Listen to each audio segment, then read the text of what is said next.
Una nueva sesión del macro concierto, en este caso cita con tu ginecólogo.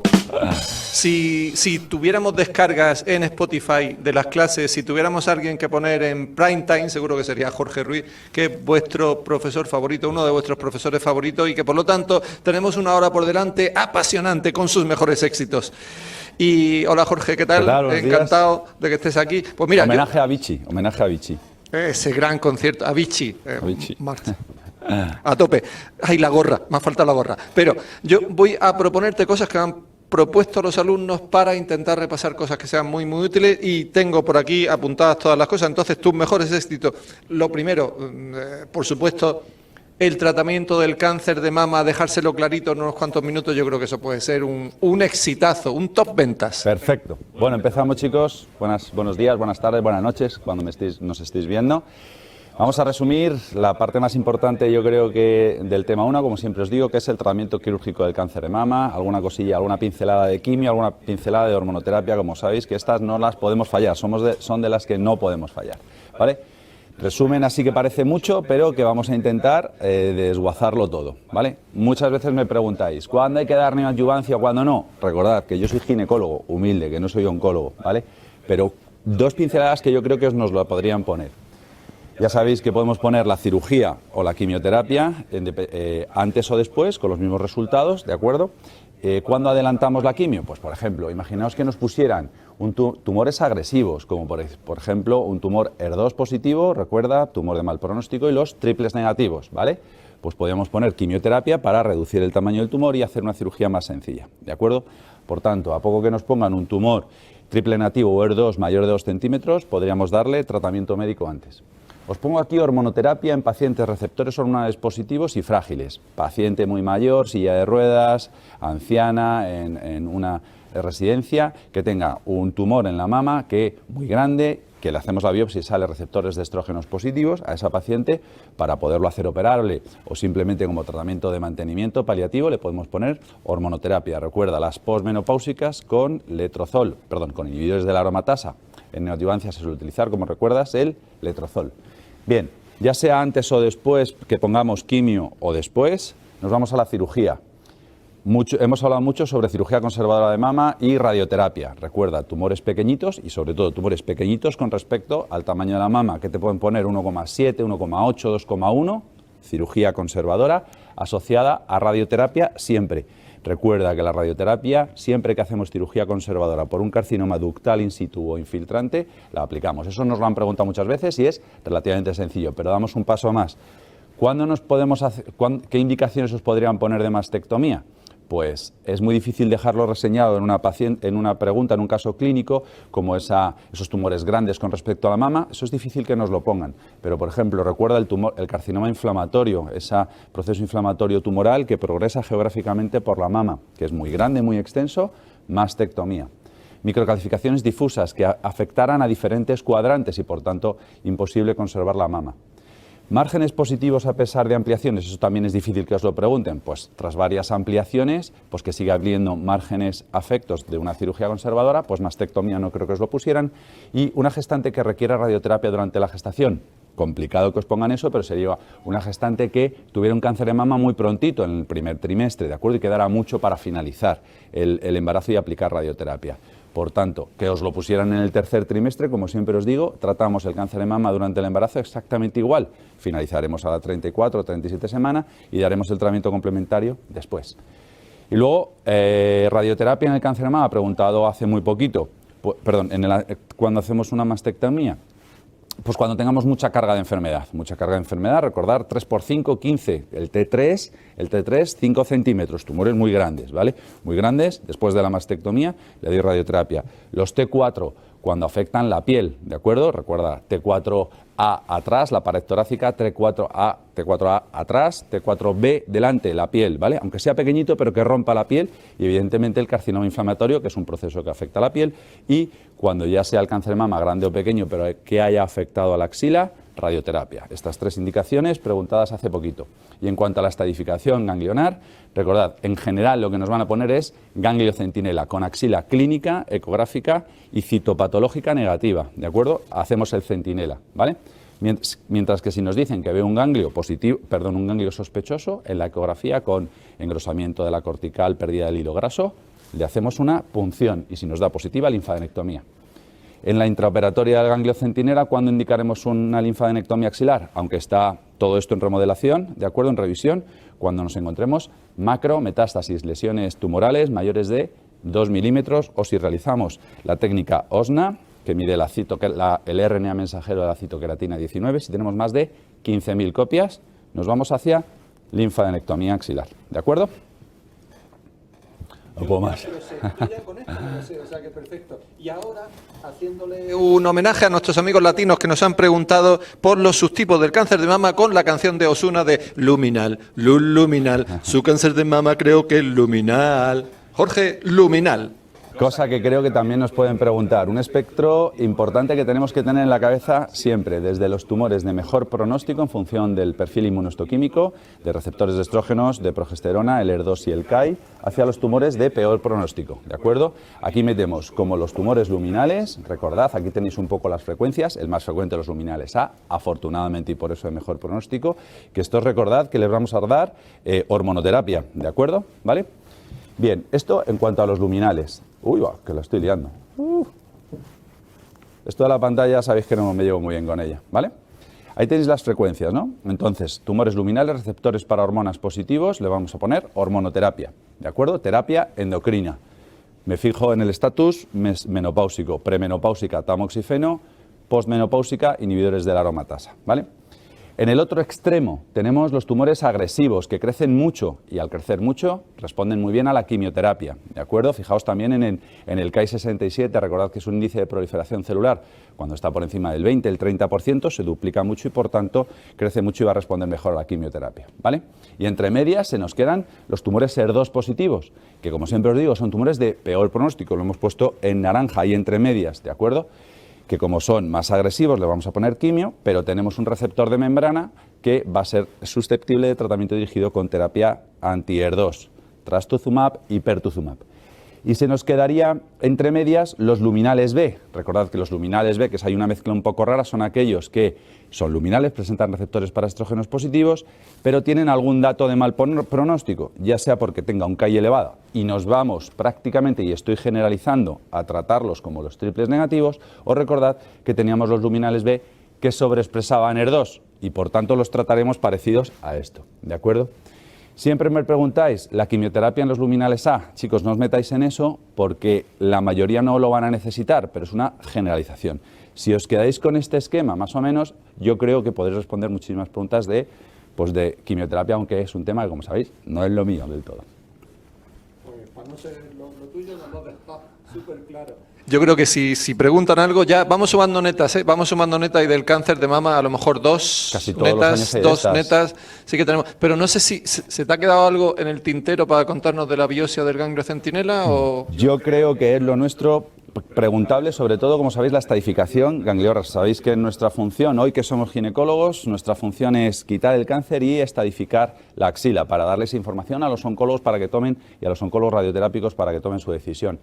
Recordad, cuando indicamos ganglio centinela en cáncer de mama ante cualquier carcinoma infiltrante, T1, recordamos, nos vamos al T3, ¿de acuerdo? Para repasar el TNM, T3, 3 por 5, 15, ¿vale? Yo me acuerdo así, T3 mayores de 5 centímetros, el T2 por de 2 a 5 y el T1 menor de 2 centímetros. Por tanto, tumores desde que sean pequeños a que sean muy grandes, recordad que no afecten la piel, ¿de acuerdo? Siempre que la axila sea clínica, es decir, no toca adenopatías, ecográfica, no veo adenopatías, como en este caso, con un engrosamiento de la cortical y la pérdida del hilo graso, y patológicamente negativa, es decir, que si veo un ganglio, lo pincho, y si me sale positivo, ya está contraindicado el ganglio centinela. Primera contraindicación del centinela. Y la segunda contraindicación es cuando afecta a piel, ya lo hemos dicho, sobre todo el T4D. Por tanto, ya hemos repasado un poco el TNM del cáncer de mama y recordar la variante más letal de presentación de un cáncer de mama como es el carcinoma inflamatorio. Como excepción a los in situ, recordad, in situ dentro de la membrana basal, no hacemos estadificación ganglionar en un carcinoma in situ que haríamos, si es pequeñito, cirugía conservadora, más radioterapia, más hormonoterapia, ya lo hemos tratado mucho eso, pero en el caso de que tengamos un in situ muy extenso, que afecta a diferentes cuadrantes, haremos una mastectomía. ante la eventual posibilidad de encontrarnos un foco de carcinoma infiltrante en esa pieza de mastectomía, estadificamos la axila, ¿de acuerdo? Repito, excepción a recordar con muy mala baba, por si nos lo preguntaran, del carcinoma in situ. Bueno, pues yo creo que esas dos netas que estamos diciendo, siempre, como decimos, es los fundamentos de lo básico y luego ya es mucho más fácil fijaros en otras cosas más, pero yo creo que de aquí pueden salir dos preguntas perfectamente, Jorge. Genial, perfecto. A ver, siguiente pregunta que me han hecho los alumnos. Te lo pongo con un caso clínico. Yo personalmente llevo 55 años con amenorrea, pero creo que no es patológico, creo que no es preocupante. Pero, ¿y si, al endocrino, te mandan al endocrino directamente. ¿Y si una mujer se te presenta con amenorrea secundaria, aparte del opio del embarazo posible? ¿Qué otros posibles diagnósticos diferenciales tenemos? ¿Cómo podemos resumir? Repasamos, si queréis. Vale, de las amenorreas, como Fernando muy bien ha dicho, lo obvio del embarazo. Ya sabéis que en gine nos manejamos con lo del test de embarazo. ¿Que mancho mucho cuando no tengo que manchar? Le hago un test de embarazo, por si acaso, en una mujer en edad fértil, que no utilice anticoncepción. Y si tengo reglas regulares y me quedo sin reglas, le hago un test de embarazo. Esto ha sido objeto de, o nos ha permitido responder a alguna pregunta, ¿de acuerdo? El esquema de ciclo genital que lo odiamos todos, pero que nos vale para un montón de cosas, como siempre os digo. Recordad, primera fase, el ovario segrega estradiol, ¿de acuerdo? Crece el endometrio, engorda, engrosa, hiperplasia, cáncer de endometrio. Si solo tuviéramos, y estoy exagerando como sabéis, para que lo entendamos, si solo tuviéramos estrógenos sintetizados a nivel ovárico, el endometrio se dispararía y crecería y produciría hiperplasia con atipia y adenocarcinoma de endometrio tipo 1, ¿de acuerdo?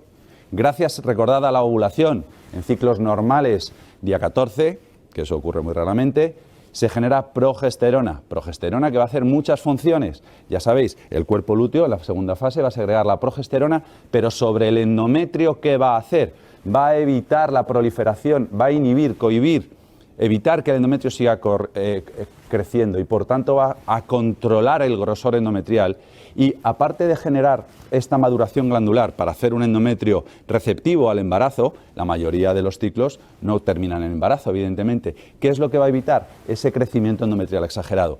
Esto nos vale para muchas cosas. Para los factores de riesgo del cáncer en endometrio, recordad que a una mujer que tenga útero no le puedo dar solamente estrógenos sin oposición de gestágenos, porque si no el endometrio crecería mucho, ¿de acuerdo? Esto nos va a valer también para que entendamos las causas de sangrado menstrual abundante, sobre todo en mujeres alrededor de la menarquea y en la perimenopausia, donde hay alteraciones de la ovulación y en vez de producirse la ovulación aquí, se produce más adelante, ¿de acuerdo?, la disovulación y el endometrio de primera fase se cae, se desprende, que es esa que siempre os cuento de, doctor, llevo 15 días con la regla, ¿de acuerdo?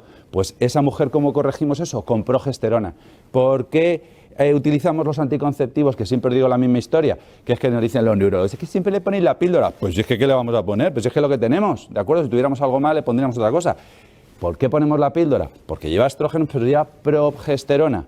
¿Cuál es el mejor tratamiento para el sangrado menstrual abundante de esa paciente con 2, 3 hijos, que ya no quiere tener más hijos y que sangra mucho alrededor de la perimenopausia? Pues el DIU de levonorgestrel, que es ponerle progesterona en la cavidad endometrial, ¿de acuerdo? Y no sé si se me olvida alguna cosilla más en cuanto a esta diapositiva, ¿vale? El recordar el ovario poliquístico. ¿Qué pasa en el ovario poliquístico? Y esto nos va a ayudar a responder lo que me preguntaba Fernando. Que no ovulo bien. Como no ovulo bien, no tengo progesterona. Por eso, de la tabla de las amenorreas secundarias, que parece un follón, ¿qué es lo que hago en el ovario poliquístico? Yo así lo entiendo para que entendáis el resto. ¿Qué le falta al ovario poliquístico? Progesterona. Por tanto, si yo hago el test de progestágenos, me voy antes. El ovario poliquístico sí que tiene estradiol y por tanto el grosor endometrial va a ser mayor de 5 milímetros de grosor, es decir, la primera fase sí que crece, pero ¿qué es lo que le ocurre? Que le falta progesterona. Si yo le doy progesterona en segunda fase y evidentemente se la quito y tiene una hemorragia por deprivación, el problema estaba en la ovulación, ¿vale? Por tanto nos vamos a esta tabla, de acuerdo, que tenéis todos, más que estudiarnos la de memoria, pensadla, yo por lo menos la sigo pensando así.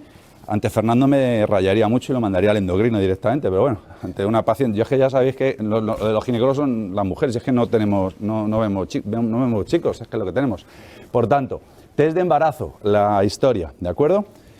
Prolactina, la prolactina, hiperprolactinemia, os la sabéis de endocrino sobre todo, para nosotros la de las farmacológicas sobre todo.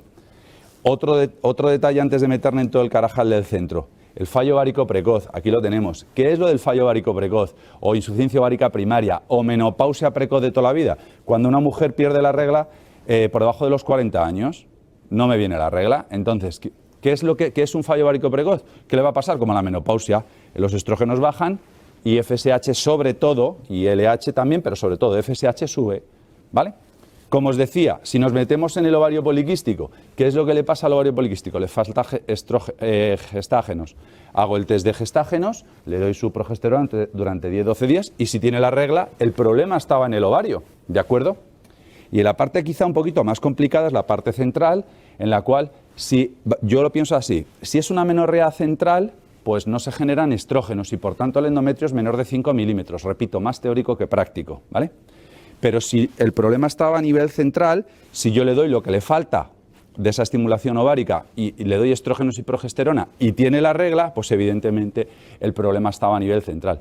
Pero si a pesar de darle lo que en teoría le falta, que es estrógenos y gestágenos, no puede salir la regla, ¿de acuerdo? A pesar de ponerle estrógenos y progesterona, pues el problema estará en el tracto de salida del aparato genital.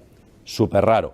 Una estenosis cervical, un síndrome de Asherman, recuerda, de grados uterinos o sucesivos, que se genera un proceso inflamatorio como cuerdas de violín dentro del útero, ¿vale? Y no se forma bien el endometrio, ¿vale?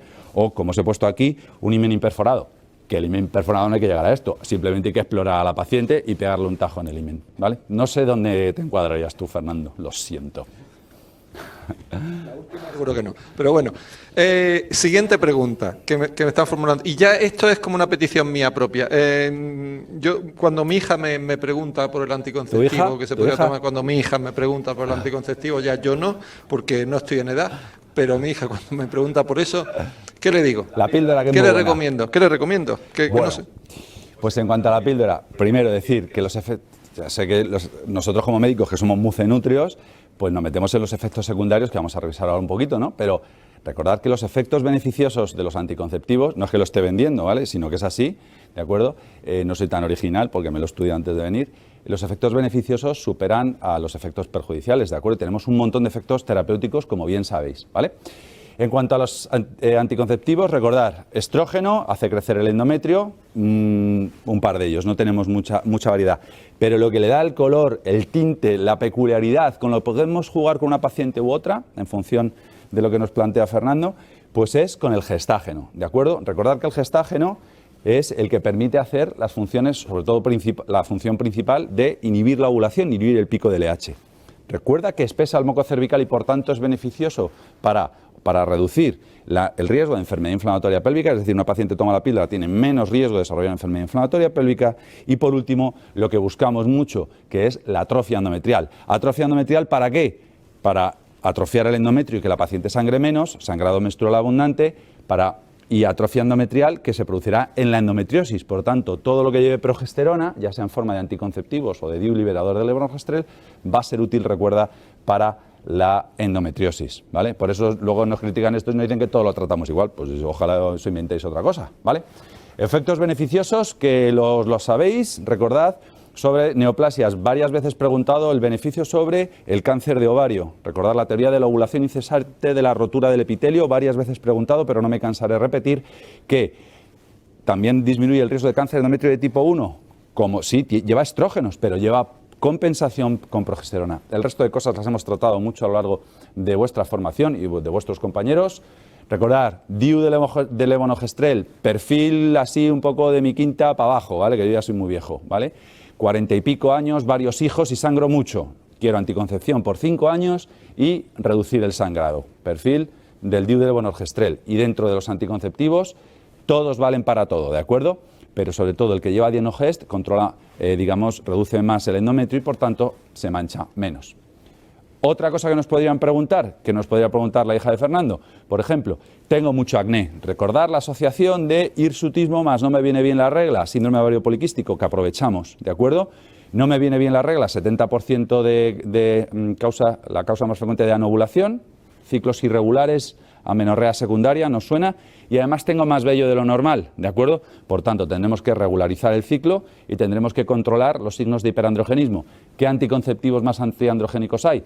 Miro el gestágeno. Y para ello tenemos, sobre todo, estos 4. Acetato de ciproterona, el que más, ¿de acuerdo? Pero recordad que el acetato de ciproterona no se debe utilizar solo como anticonceptivo. Es decir, si queremos bloquear e intentar mitigar un poco el acné, el hiperandrogenismo, el hirsutismo, lo podemos utilizar durante unos meses, pero no mandéis solo acetato de ciproterona solo como anticonceptivo. ¿Por qué? Por el riesgo de patología trombótica venosa, ¿de acuerdo?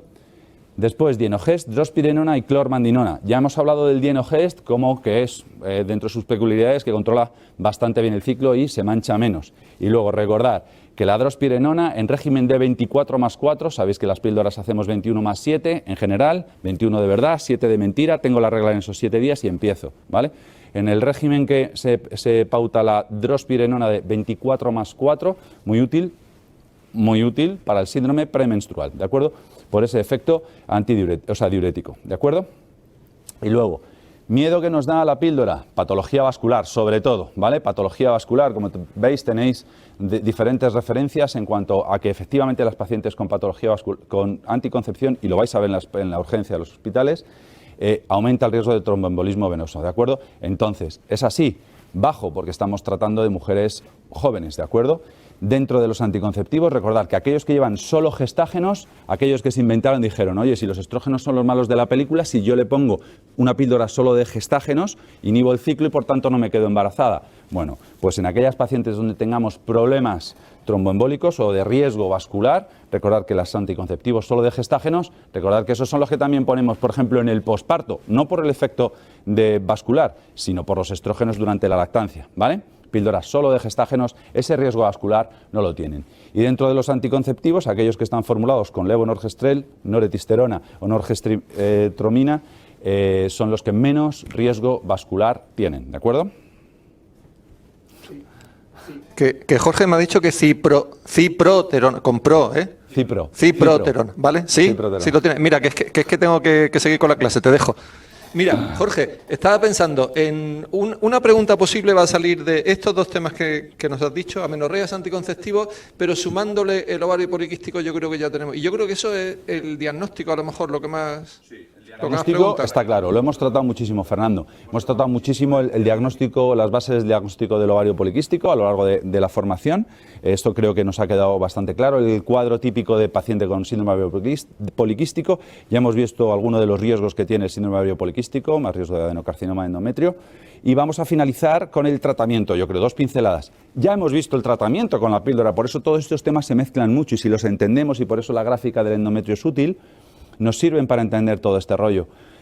¿Qué es lo que ocurre? Ya hemos hablado de cómo tratamos una paciente con ovario poliquístico que no quiera tener hijos con la píldora. Recordamos antes, 50% de las pacientes con síndrome de ovario poliquístico tendrán sobrepeso. Por tanto, si tienen sobrepeso, lo primero que tengo que hacer es insistir en el estilo de vida y en las medidas higiénico-dietéticas para que pierda peso. Si pierdo peso, con eso consigo recuperar la ovulación e incluso mejorar el hiperandrogenismo. ¿Que eso no se consigue? O la paciente es delgada. Anticonceptivos de efecto antiandrogénico que acabamos de ver, ¿de acuerdo? Bien, pero ahora tenemos otra paciente, aquella paciente que tiene un síndrome poliquístico y busca gestación. Recordad, 50% anovulación, en torno a un 40, 50% tras problemas de esterilidad, ¿de acuerdo? Por tanto, nos fijamos en repro siempre en la edad, ¿de acuerdo? Recordad, a partir de los 35, warning, ¿de acuerdo? 38, imaginaros, y 40, más todavía, ¿de acuerdo? Por tanto, la edad con la que jugamos funciona, depende, como sabéis, de la reserva ovárica.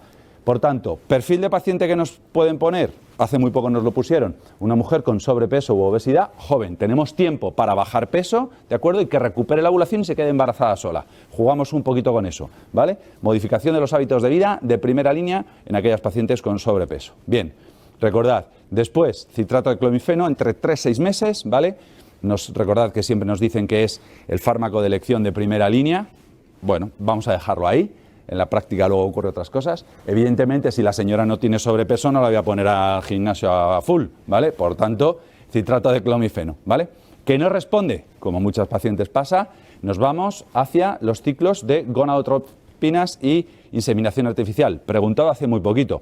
Por tanto, paciente que no responde, nos vamos hacia gonadotropinas y por último ya nos quedaría el último paso, que es ir lo más directo hacia una FIB, que sería el tratamiento de elección a aquellas pacientes mayores para esto, ¿de acuerdo? Por encima de los 38 años, ¿vale? Si tenéis más o menos este esquema en la cabeza, ya sabemos cómo tratamos una paciente con ovario poliquístico que no desea gestación y a la que desea gestación. Estaba pensando, Jorge, según estabas contando esto, que hay otros conciertos que son más tipo baladas o más tipo tierno o más tipo India Martínez, y hay otros que son más electro swing, Paro Stellar, Jorge Ruiz, con vosotros. Sí, el Paro Stellar. A tope, electro swing a tope. Por eso estamos ahí. Bueno, a ver, otra pregunta que nos van a poner seguro, seguramente van a caer otras dos preguntas sobre cáncer. Sí. Aparte del cáncer de mama, que pueden ser dos, pues otras dos preguntas y ya un surtido pospurrí. Y en ese surtido pospurrí te quería preguntar, del cáncer de endometrio, creo que el diagnóstico ya lo habéis trabajado mucho y lo tenéis machacado y tal, pero el tratamiento a lo mejor sí que pueden querer, ¿no? Sí, ahora que vamos como ya muy dirigidos al final, hemos hablado muchísimo, que os he dado mucho la plasta, con el diagnóstico del adenocarcinoma endometrio, recordad, pim, pam, pum, ¿de acuerdo? No me salto ningún paso, ¿de acuerdo? Que está muy bien establecido y para algo que tenemos establecido, recordadlo, ¿vale? Perfil de edad, ya lo sabéis, mujer mayor, posmenopáusica, recordad las mujeres jóvenes con un síndrome de Lynch, por SIACA, también lo hemos tratado, pero nos vamos a dar un poquito más sobre el tratamiento. Vamos a ver, aquí el rollo está por intentar esquematizarlo al máximo, ¿vale? Sabéis que no me gustan mucho los TNMs, pero sí que nos quedamos con el 1A, 1B, infiltración mayor o menor del 50%, ¿de acuerdo? ¿Vale? Eso se nos tiene que quedar, ¿vale? Bien, pues, y también lo del G, que hemos insistido mucho, lo del G1, G2 y G3, por si acaso pregunta malvada de 1A, G2, 1B, G3, pregunta malvada, pero ahí sí que causaría mucha diferencia, ¿vale? Teniendo en cuenta eso, que es muy de memoria para el final y que no debes dejar de estudiarlo, vamos a analizar un poquito el tratamiento complicado, tanto el tratamiento del cáncer endometrio como del cáncer cervix, lo sé, pero alguna pincelada.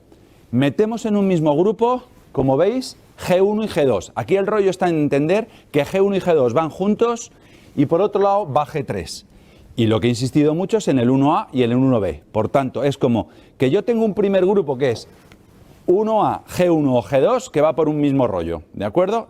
Y el resto de 1B me suena mal, lo de la infiltración mayor del 50%. Perdonad que sea tan pesado, pero desde que yo empecé con esto me dijeron que la base del aprendizaje es en la repetición, ¿vale? Sobre todo para los que somos así más básicos, ¿vale? Por tanto, 1A, G1 o G2 va por un lado, tranquilos. 1B no me gusta, lo de la infiltración mayor del 50%, G3 no me gusta para esto. Por tanto, si os hicierais un esquema, yo le tacharía, ¿vale? Que es too much, yo creo.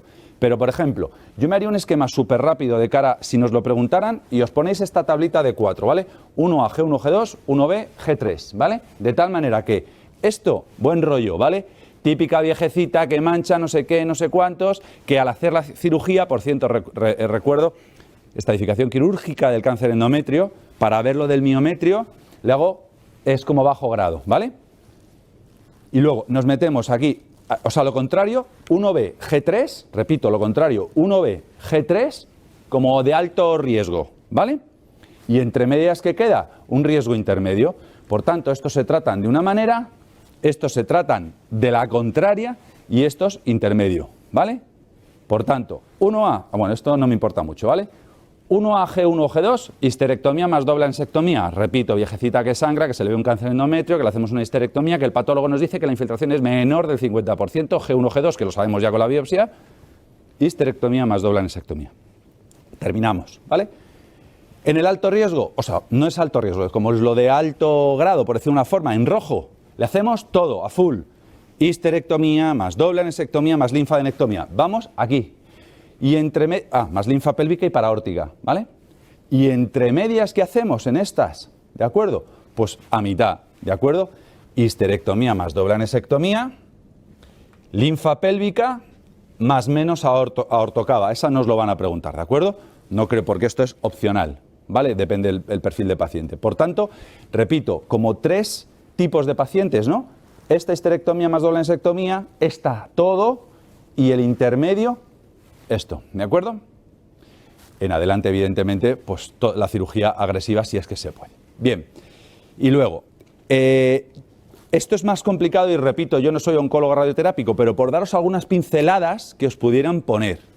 Fijaos, todo lo que os he ido diciendo a lo largo de las clases, de lo de mal rollo, lo de 1B, que es peor, evidentemente, lo de G3, repito, G1 y G2 va por un lado, lo de G3, ¿os acordáis que hablábamos de dos perfiles de adenocarcinomas de endometrios? El de la viejecita, no sé qué, no sé cuántos, y ese que iba a su bola, que siempre era de alto grado, que siempre era un G3, ¿de acuerdo? Aquellos los tipo 2, pregunta directa, ¿qué subtipos de adenocarcinoma son considerados de peor pronóstico, células clase y seroso papilar? Mal rollo, radio. Y evidentemente, si hay afectación ganglionar, pues para los oncólogos radioterápicos, ¿vale? Por tanto, recordad, si os sirve con esto, de ver en una preguntita lo del 1B, lo del G3, estos subtipos a modo de pregunta directa o de indicación de radioterapia o evidentemente la afectación ganglionar, radioterapia. Sí que es cierto, y ahí yo ya me pierdo un poquito más, que luego los oncólogos radioterápicos consideran otra serie de factores y aquí la edad va mal, ¿de acuerdo? Y por tanto, mujeres mayores de 60 años con invasión del espacio linfovascular, que siempre es malo, que el tamaño tumoral es superior a 2 centímetros, afectación del tercio inferior del útero, serían factores a considerar. Pero yo creo que lo más importante es que os pusieran, repito, un 1B, un G3 o un adenocarcinoma o con afectación axilar, ¿vale? Axilar no, ganglionar, perdón. Yo creo... Me ha venido una especie de Nostradamus de que alguna pregunta de ese esquema tan claro que has puesto antes podrían poner este año. Yo apuesto, si tuviera que hacer apuestas, apuesto por ello. Y ya que estamos con el tratamiento del cáncer de endometrio, nos vamos un poquito para los lados, ¿no? El ovario. El ovario que está al lado. Del ovario está al lado. Cosas del ovario, lo que siempre os digo, que nosotros trabajamos lo que nos han preguntado, pero trabajamos mucho alrededor, ¿de acuerdo? Ahora estamos haciendo cosas alrededor, ¿vale? Casi todas las preguntas de cáncer de ovario habéis visto, señora mayor con masa anexial sospechosa, llámese los criterios ecográficos, ¿de acuerdo? Para sospechar en un caso clínico de pregunta directa, criterios de la IOTA. Y os han preguntado que la operéis, que muchos no sabemos, bueno, que la operemos, ya sabemos cómo la tenemos que operar, la laparotomía media preferentemente en estados iniciales, la laparoscopia, todo eso ya nos lo sabemos, ¿de acuerdo? Recordar los carcinomas mucinosos, la asociación con apendicectomía, todos esos detalles. Pero 4 cosillas más, aquí tenéis una biopsia, en este caso, esta imagen asquerosa, muy fea, es que le hemos quitado, hemos hecho una laparotomía media supra-infraumbilical, recordad, como generalmente los encontramos en estadios avanzados, ¿de acuerdo? No se nos debe romper por diseminación peritoneal, recordamos todo eso, quitamos el anejo, lo mandamos al patólogo, nos dice que es un cáncer, haremos la cirugía de estadificación, ¿veis? Aquí queda visto por detrás el útero y este ovario derecho, ¿vale?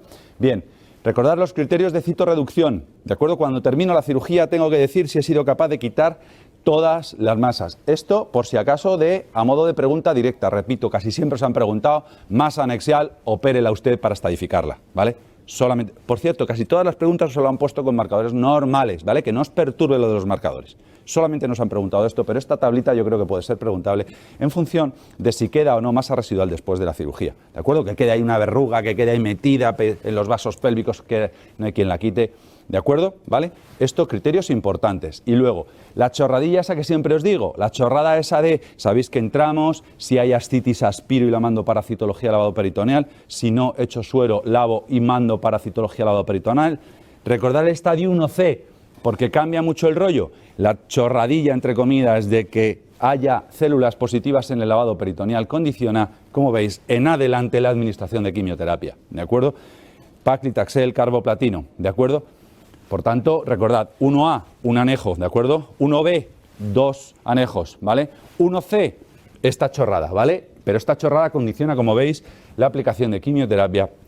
Y por último, algo de memoria, los G3 y lo que siempre suena mal, los de células claras, hacia quimioterapia. Por cierto, ¿recordáis la endometriosis? Cáncer de súper raro que la endometriosis malignice, pero si maligniza, típico cáncer asociado a cáncer de ovario asociado a la endometriosis, carcinoma de células claras. Ya hemos visto 2. Adenocarcinoma de mal pronóstico de endometrio, de mal pronóstico, células claras y seroso papilar, ¿vale? Este es de ovario, endometrio, ovario con esto, ¿vale? Endometriosis, ¿ok? Too much, pero bueno. Perfecto. Yo sí creo, tengo ese pálpito que el de endometrio van a preguntarlo, pero el cáncer de cuello sí que es algo que... Y con eso terminamos la gine, sí, si te parece. Con eso terminamos la gine, cáncer de cuello.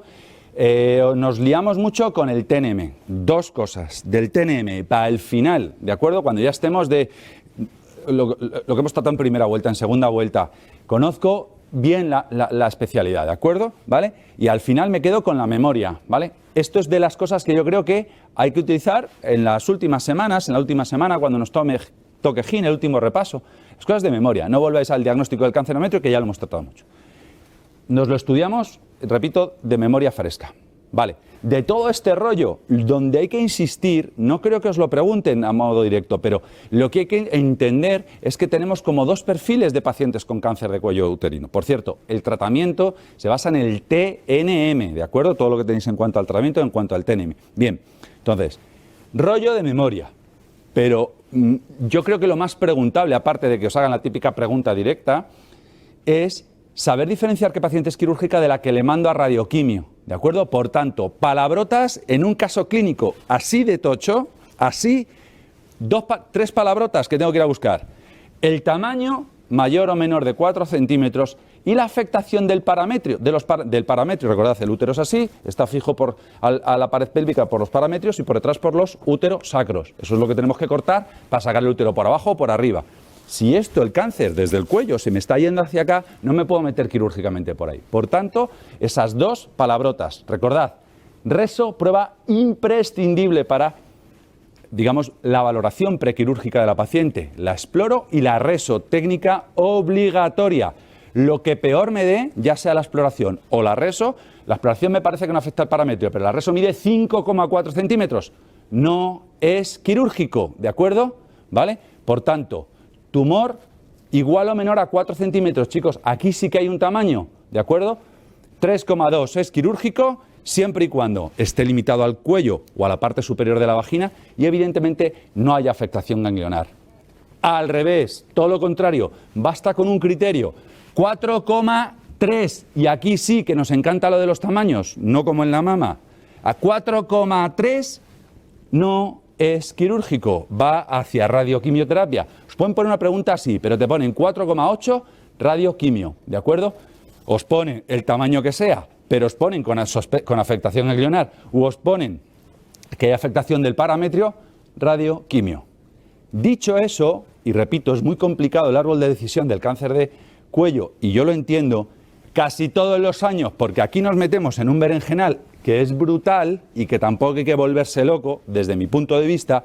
¿Qué es lo más rentable? Lo que todos los años nos preguntan.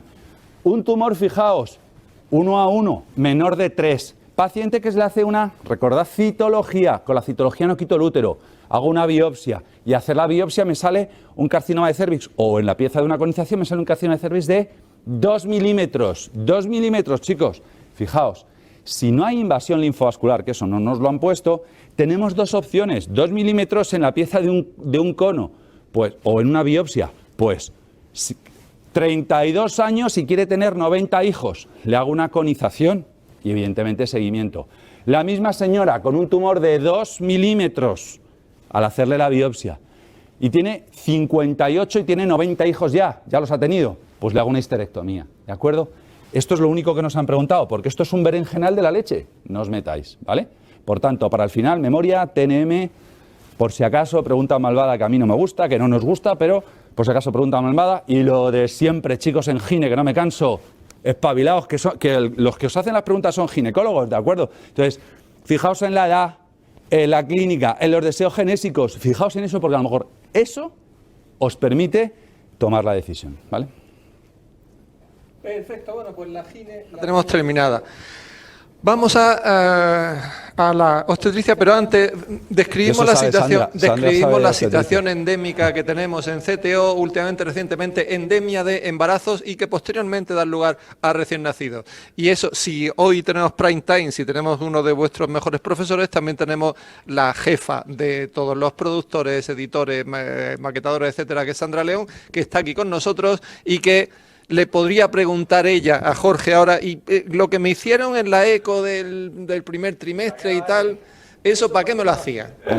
¿Eso para qué? Pues eso para lo que cuentas, ¿qué ecografías tenemos que hacer? Es que yo me hay que hacer otra, pues hágate otra ecografía. Chicos, edades gestacionales de las ecos normales, de un embarazo normal, ya lo sabemos, rangos, por si acaso, memoria, Recordad que la translucencia nucal cuando mejor se mide es a las 11. Esto, por si acaso, aprovecho esto, es cuando mejor se mide, pero recordad que es a las 12, ¿de acuerdo? Cuando una semana más ya conseguimos ver alguna alteración estructural más y marcadores de segunda línea, de tal manera que lo óptimo, al final, donde se queda la eco del primer trimestre es en la 12, ¿vale? Pero como pregunta malvada de ¿cuándo es mejor medir el plie nucal? 11, ¿vale?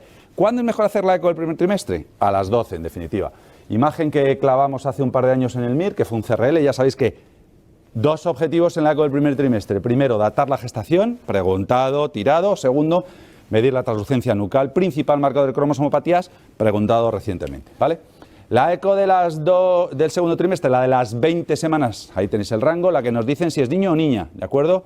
Principalmente, eso es lo que piensan muchas personas, nosotros vamos al diagnóstico de anomalías estructurales. Afortunadamente este melón no se ha abierto todavía en el MIR porque, como os podéis imaginar, esto es brutal, ¿vale? Pero si nos han preguntado la eco del tercer trimestre. Del primer trimestre, recordar, el cribado combinado, no voy a insistir más en ello, pero sobre todo, si os ponen un índice de riesgo entre 1,20 y 1,30, 1 de cada 20-30 tengo posibilidades de tener una cromosomopatía. Por tanto, técnica invasiva de diagnóstico prenatal, preferentemente la biopsia corial. Y recordad que la importancia y la trascendencia que tiene la translucencia nucal como marcador de cromosomopatías, que si nos pone una translucencia nucal de 4 milímetros, por ejemplo, esa es francamente patológica. Lo intentaré, lo tengo que confirmar con una prueba invasiva, preferentemente la biopsia corial. 2 palabras porque sigue estando muy de moda y me da miedo que nos lo pregunten esto, ¿vale? No está instaurado de manera generalizada, pero resulta que tenemos actualmente a nuestra disposición el mejor método de cribado de trisomía 21.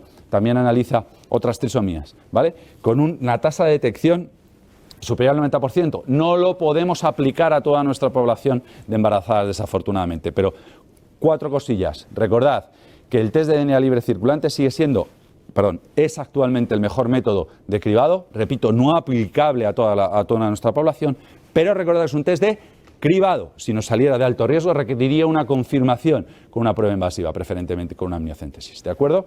Recordad que no creo que nos lo pregunten, pero es bastante moderno. Lo que se nos propone es de tal manera que en donde se pueda hacer como 2 métodos de cribado.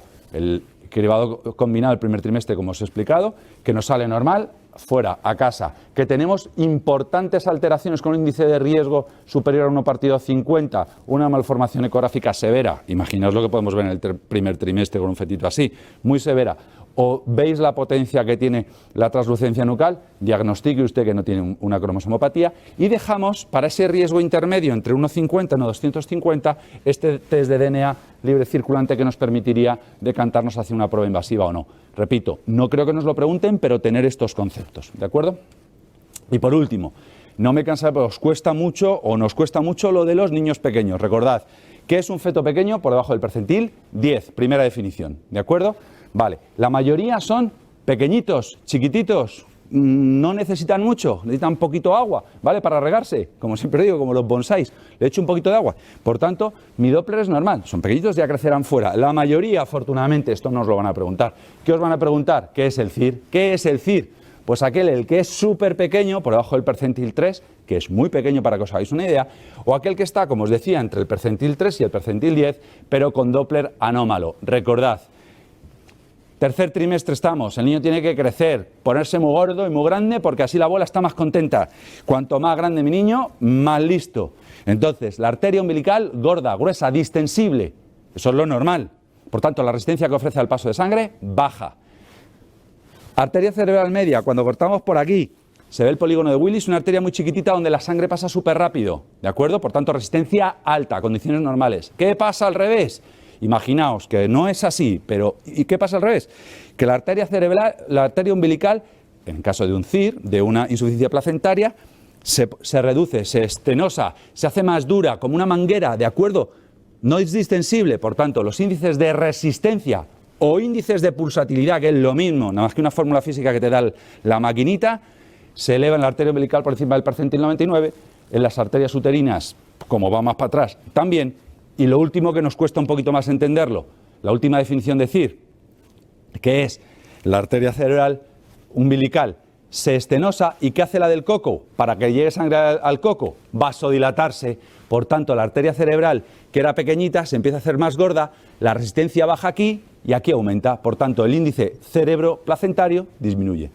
Esto nos lo pueden poner así, o recordad, o a modo de pregunta directa. Os lo estudiéis como queráis, pero si lo entendéis, recordad que son las definiciones, es decir, fundamental. Y luego, en pregunta malvada de ginecólogo para que te digan que saques a un feto o que pienses en sacarlo, ¿de acuerdo?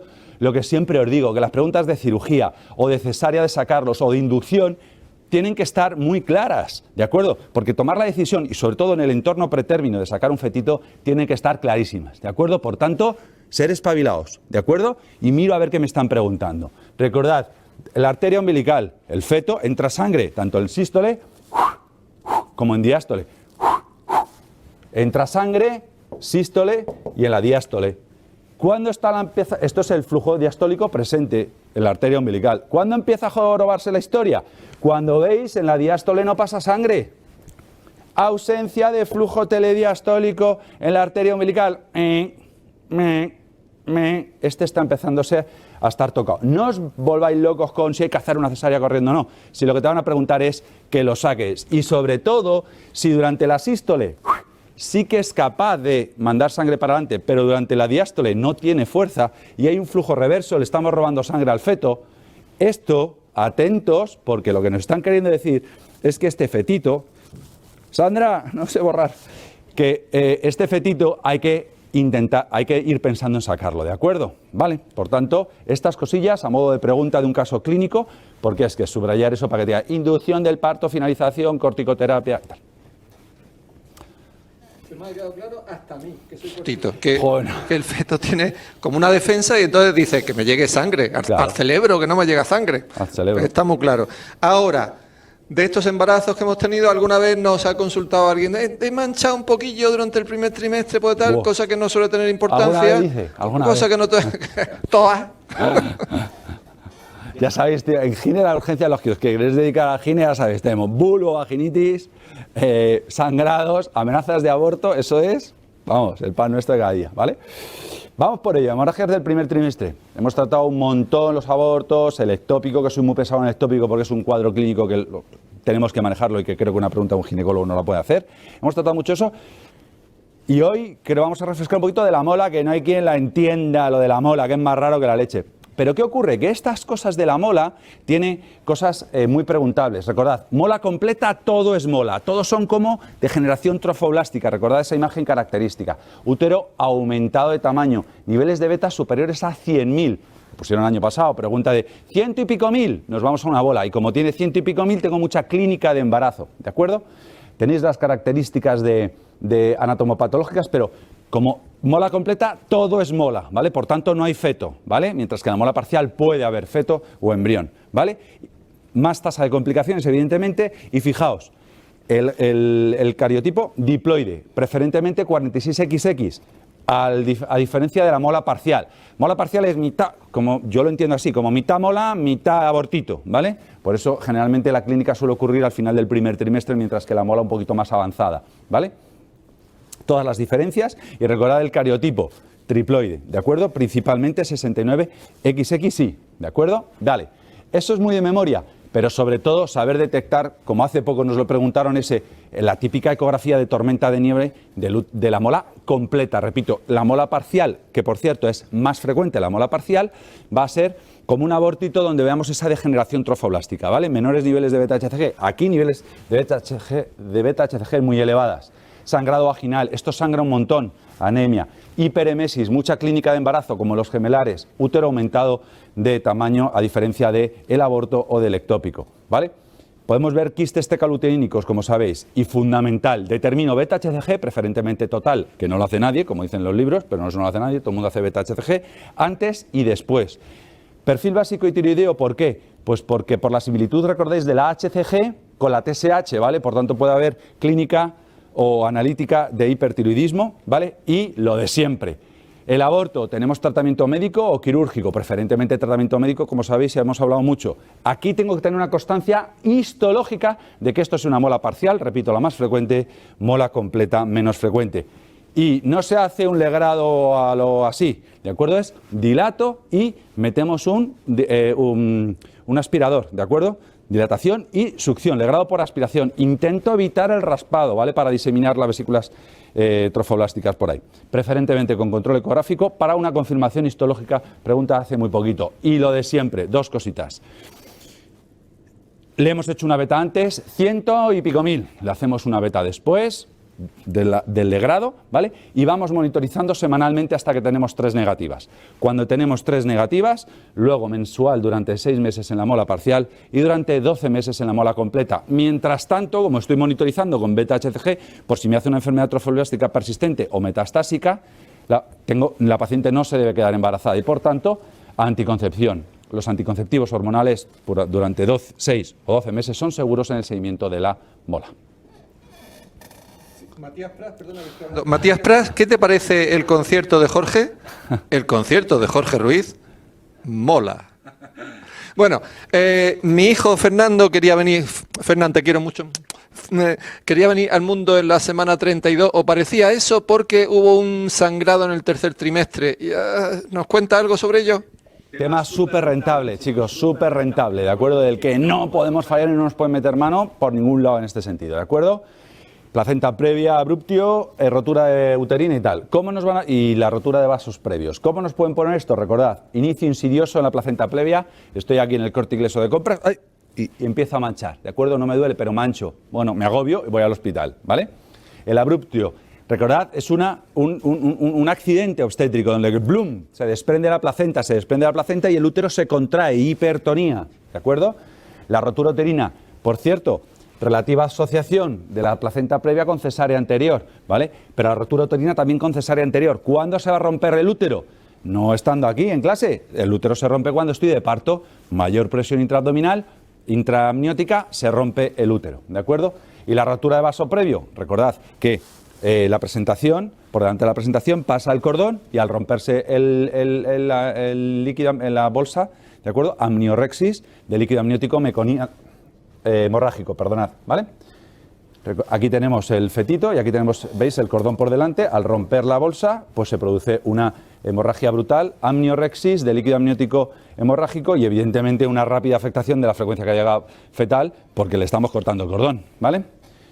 Tipo de sangre, sangre roja fresca en la placenta previa, somos testigos directos del sangrado, ¿de acuerdo? Primera y causa más frecuente de metrorragia del tercer trimestre por encima de las 20 semanas. Recordad, diagnóstico ecográfico, a diferencia del diagnóstico clínico del abruptio. Ojo, la disociación que tenemos en el abruptio, la cuantía del sangrado con el estado materno-fetal. Recordad que puede haber un abruptio en la cara del fondo o la cara posterior, sangrar poco por abajo y dar poco a la cara, pero ahí va a agobiar mucho el dolor, la hipertonía. Por tanto, factor de riesgo más típico de la placenta previa, cesárea anterior, como hemos dicho, y en la rotura uterina. Factor de riesgo más importante en el abruptio, paciente hipertensa, vosotros se lo han puesto como un accidente de tráfico, recordad las grandes multíparas, recordad los polidramios, recordad los gemelares, donde haya más sobredistensión uterina y sobre todo hipertensión, causa más, o sea, factor de riesgo más importante. Ojo con los abruptios, ¿vale? Ya hemos hablado cesárea anterior. En un caso estoy tranquila y me pongo a sangrar, aquí estoy de parto y me pongo a sangrar.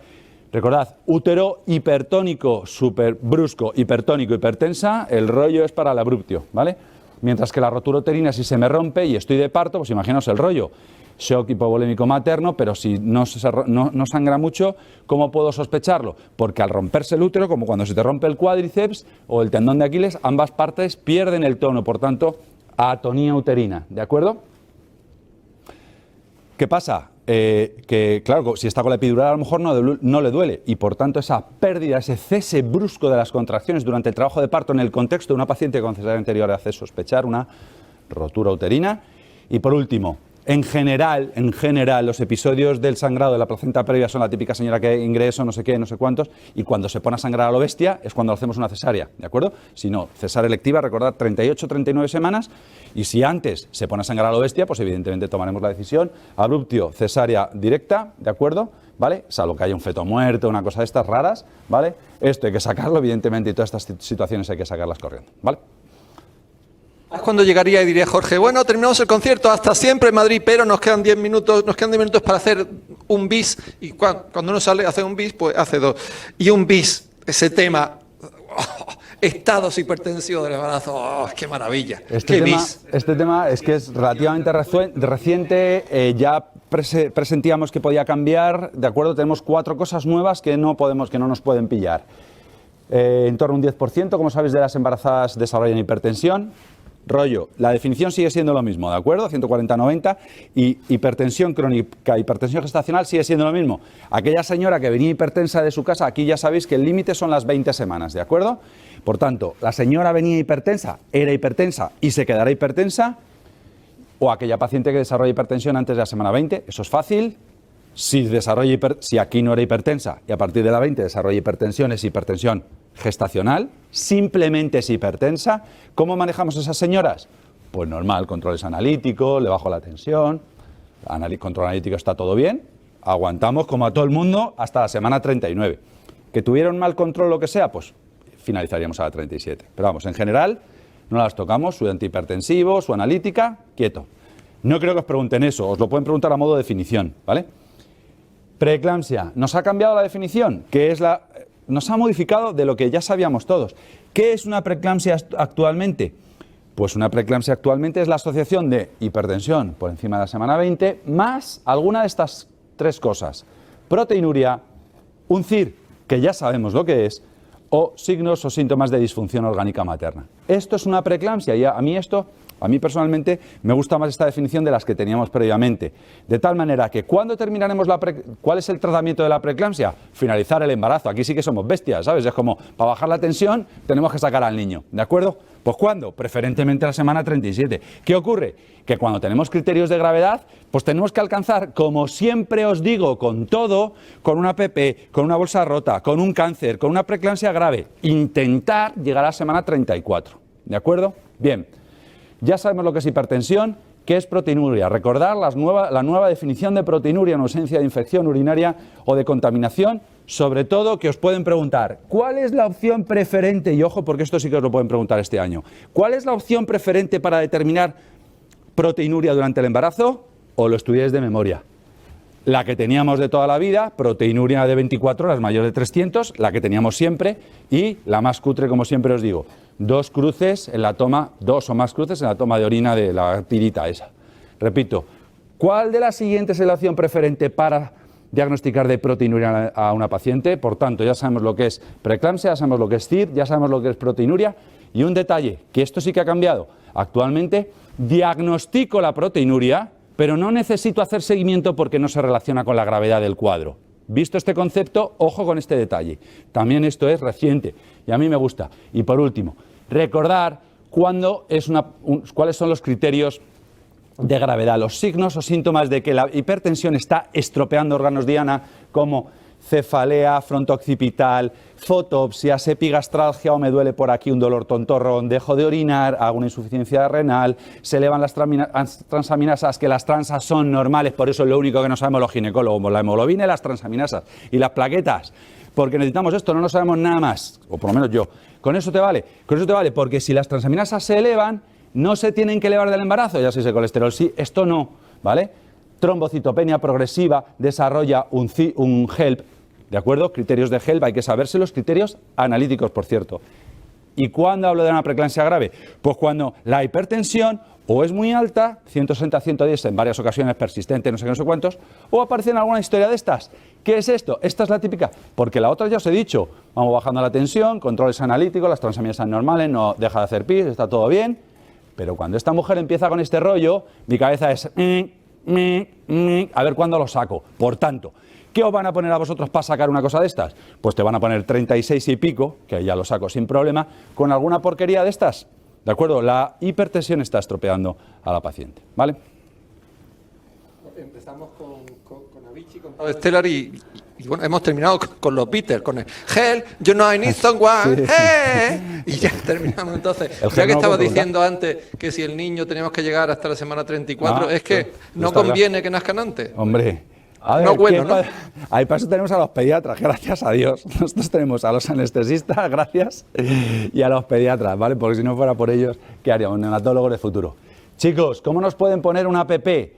Primera situación, no creo que nos la pongan. Una paciente que le duele la tripa, pero que no ha modificado el cuello. Pues reposo, tal, no sé qué, cuántos, y alta domiciliaria, ¿vale? Siguiente paciente, recordad aquella mujer que le duele la tripa y ha empezado a modificar el cuello. Cervix corto, lo vamos a ver ahora. APP. La estrella del tratamiento en el entorno pretérmino entre las 22 y las 36.6 semanas, los corticoides. La única función que podemos hacer los humildes ginecólogos para esto es frenar el parto, aguantar para que actúen los corticoides y entregarles a la criatura de la mejor forma posible a los neonatólogos. Por tanto, tengo dinámica uterina, he acortado el cuello, recordad el borramiento cervical, le pongo corticoides, que es lo más importante, y para que actúen los corticoides le pongo tocolichis. ¿Esto no disminuye la mortalidad? Esto sí. Siguiente señora, es que estaba haciendo compras y creo que me he hecho pis, doctor, pero no sé si me he hecho pis, pero que no es pis, porque yo hacer pis y me estoy manchando, no sé qué me pasa.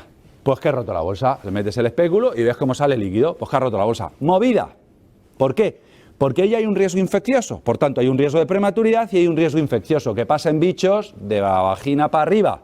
Por tanto, le pongo corticoides por prematuro y le pongo antibióticos para que no se infecte la señora, pero no le duele la tripa.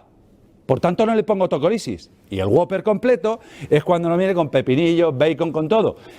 Ah, es que me duele la tripa y en una de estas, plum, he roto la bolsa. No sé si es antes el huevo o la gallina, si rompo la bolsa y tengo dinámica uterina, o tengo dinámica uterina y rompo la bolsa por hiperpresión, o sea, por aumento de la presión.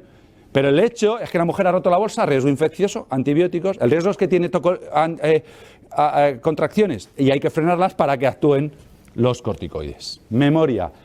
22, 36.6 y quedaros con esto, ¿de acuerdo? Porque en algún punto de corte hay que ponerse, recordad, por debajo, aborto precoz, por debajo de las 12 a las 22, aborto tardío, insuficiencia cervical, cerclaje cervical, embarazo normal entre las 37 y 42 semanas, por encima de las 42 no debe andar nadie por ahí dando vueltas, ¿de acuerdo? Con lo cual, inducción al parto, ¿vale?